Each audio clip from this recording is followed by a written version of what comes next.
අයිබෝවන් මගේ YouTube channel එකට සාදරයෙන් පිළිගන්නවා. අද අපි හදන්න යන්නේ අරාබි රටවල හදන chicken සිනියා කියලා තමයි කියන්නේ. ඉතින් ලංකාවේ නම් chicken tray එකට දාලා වන් එකට දාලා ගන්න එක. මම අද හදන්නේ අරාබි ක්‍රමයට හදන chicken සිනියා.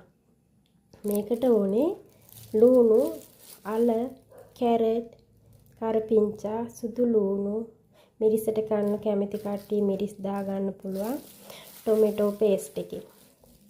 ඊට පස්සේ චිකන් සාමාන්‍ය ලොකුවට කපාගෙන ස්පයිසි මිරිස් කන්න කැමති අය මිරිස් දා ගන්න වැඩිපුර. කහ මිරිස් කුඩු 3-5 එනසල් සූදුරු ලුණු. අපි දැන් බලමු මේ ටික ඔක්කොම එකට මික්ස් කරගන්න ඕනේ. මේ වගේ බෝල් එකකට දාගෙන මේ ටික ඔක්කොම එකට කලවම් කරලා ලුණු අවශ්‍ය ප්‍රමාණයට දාගෙන මැගි සුප් කැට තියෙනවා නම් පොඩි සුප් කැට කෑල්ලක් දාන්න. ගම් මිරිස් කුඩු කරලා දාන්න. ඊට පස්සේ මේ වගේ බෝල් එකකට මේ වගේ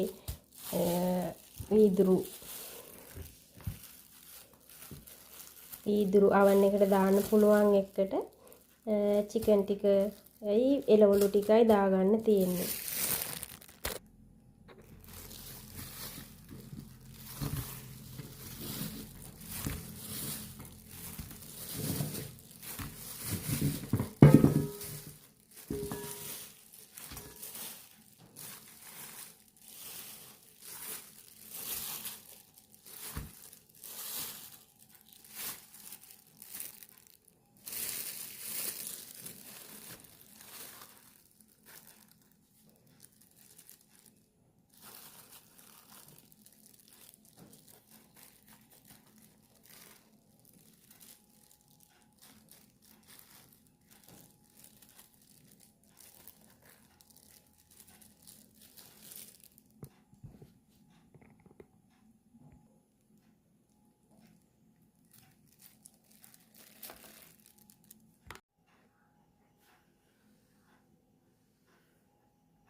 දැන් මේකේ චිකනුයි එළවලුයි තැම්බිලා තියෙන්නේ.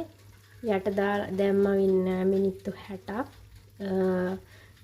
මදි හින්දා ආයි මිනිත්තු 40ක් දැම්මා.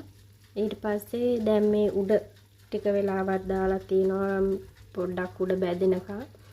ඊට පස්සේ මේකට ඔයාලා කැමති විදිහට පොල් කිරි හරි, ෆ්‍රෙෂ් මිල්ක් හරි, කුකින් ක්‍රීම් හරි, ගම් මිරිසුයි ලුණු ටිකක් දාලා දෙහි චුට්ටක් දාලා කලවම් කරලා අපහු මේකට දාලා හොඳට මේ පොඩි වෙන්නේ නැතුව කලවම් කරලා අපහු මිනිත්තු 10ක් විතර මේ රත් කරගන්න තියෙනවා.